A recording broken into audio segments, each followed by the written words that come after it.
look at the extracurricular that schools offer, or the options that nurseries offer, trips and things like that, and then kind of see if it fits your child's personality.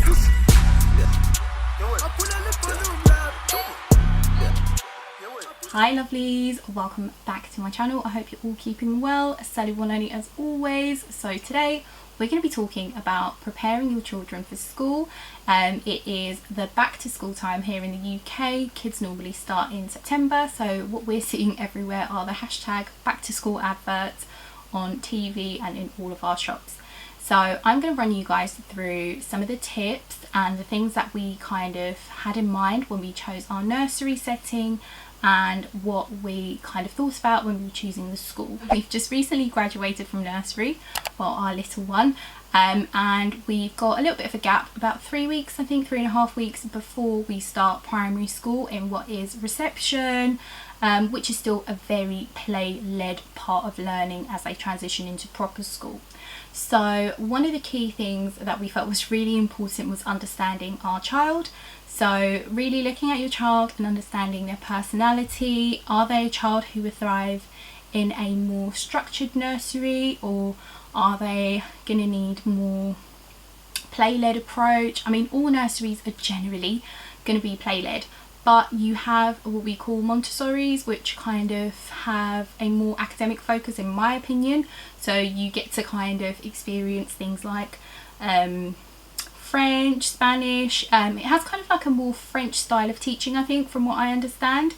We did a few viewings in quite a mix of settings, and one of the key things that we found was kind of choosing a place where we noticed that he went off to play with other children, or that he gravitated towards the nursery nurses when they greeted him. Now bear in mind, I've mentioned it before, but our child went to nursery quite early on, at about 8 months. So he was still quite clingy, quite familiar with family members, but in total, in our experience, we ended up being at 3 nurseries, and a third time was the charm.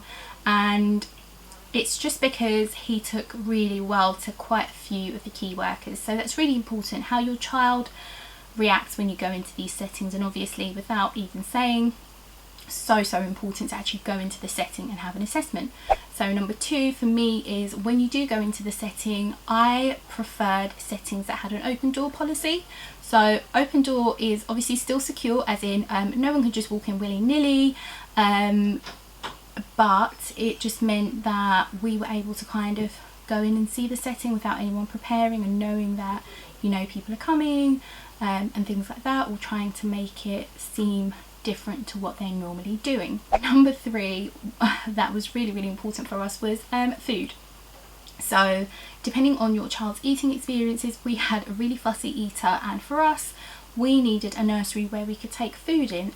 So the first nursery we couldn't, second nursery we could, and then the final nursery that he was at was no food, and that was just catering to children with allergies and just being mindful. And actually, when you do look at your child, I think take that into consideration. At the time when we felt like our child was a real big fussy eater, it was really important that he had an alternative with him. However, as he grew up and grew out of the fussiness, being in an environment where the lunch menu was what was provided actually gave us the opportunity to expand his palate, to expand his taste buds, give him a chance to kind of like try things out. And I found that that peer interaction and seeing his friends eating certain things that maybe he hadn't really liked during our weaning process really helped to advance his palate.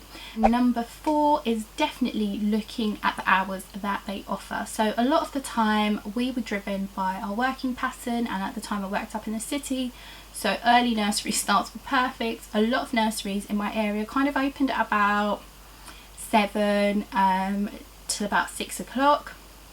That was a big driver. However, depending on when your child does start, if you're going to have your child starting later, maybe at 2 years, some of the Montessori's, they open maybe from about 8:30 till about 4:30, which is kind of more in line with a normal school day.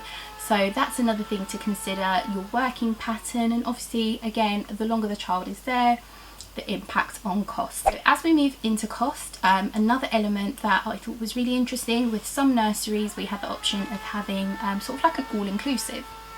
So your child is dropped off, They're fed and they have the nappies at the nursery and wipes at the nursery, so you don't have to worry. There were little things where maybe you can take in a cream of your preference while they're still wearing nappies, whereas with some other nurseries you could then bring in your nappies of choice, and they had sections with like the child's name. They'd put their nappies in there, and then maybe when they're short they'd let you know with like a few days advance notice, or a week or so when they're kind of running low on the nappies, cream, and anything else that your child prefers. So for me it was really important that actually we were in a nursery setting where we took in his nappies and took in his wipes, and I was just thinking about skin irritations. I have eczema patches, and I just was a little bit more conscious about his skin, so I thought actually better off just kind of having the things that we're using just to avoid any sensitivity. The next thing to consider as well, which is so important but doesn't really define everything, is the Ofsted report. Now Ofsted reports aren't done that frequently,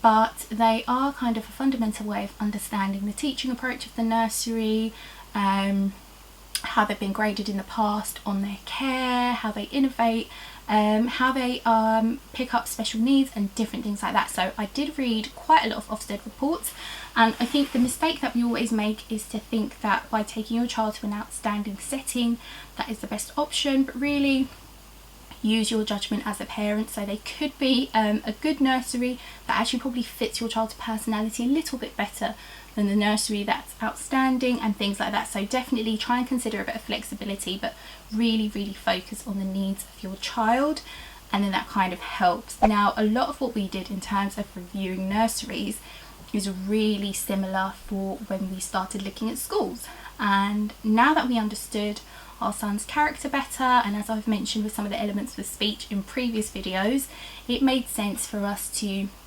look at a variety of schools. So how it works here in the UK is you normally have schools that they say are in your catchment area, so there's sort of a mile parameter that they operate with, and they'll say okay, these two schools are the ones that are closest to your home, so this is where your child is more likely to get placed. Now depending on where you live, you might find that you're not always allocated the preferred school or what you would consider to be the best option for you and your family, and with that they then give you the option to apply for all schools within your town or area. Here in the UK we call it the borough, and we made a conscious decision from the beginning that we were going to opt for smaller schools. So thinking about some of the challenges that Riley has in terms of expressive language, we thought, oh, being in a year group where there's 5 classes of 30 children, basically 120 children, would be a little overwhelming. However, if it was like 60 to 90 children, maybe that would be a bit nicer. So we specifically targeted schools that had a much smaller year group intake, and we only had one in our area that did. However, when it came to Ofsted report, they didn't really get that great feedback, and then when I went to visit the school as well, I didn't really feel the connection with the school, and I just didn't think they would be able to cater to his personality and things like that. So we were then able to kind of hone in, and we actively decided that actually we'd be better off going to a faith school. So we're Christians, but there are lots of Catholic schools in our area, and I think this is kind of an international perception a lot of the time, that faith schools tend to have different provisions in certain ways, different access to different things, and they're kind of the closest thing to kind of going up from a state school but not being in private school, you know. So they're usually quite hard to get into, it's really competitive. So I made sure that I viewed most of the schools. My husband did come with me to one school, but what we found is that maybe I was probably more invested in this part of our son's development, and it was just easier to kind of give him the feedback and let him know what we were going to go for. So once I honed it down and I saw about 5 schools, I kind of knew which were the top 3 for me. There were some elements of compromise, so with some schools they were a little bit bigger, but I honed it into a school that had a nice small intake, that had a good provision for SEN, good outdoor space. You know, the classroom layout was something that I thought was workable. I liked the locality to our home, it was something manageable.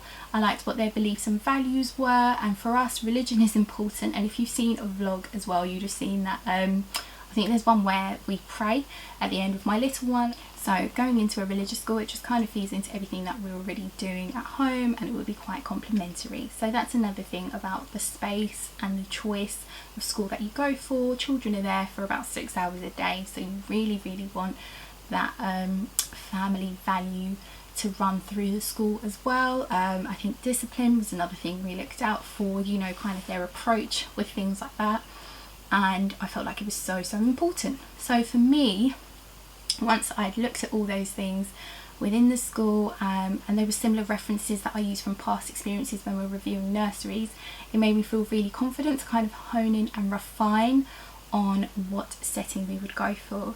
So I hope those tips are kind of helpful in terms of things to consider, and do look to you know, reviews through mum groups. Facebook has mum groups and different things like that, and look at the extracurricular that schools offer, or the options that nurseries offer, trips and things like that, and then kind of see if it fits your child's personality.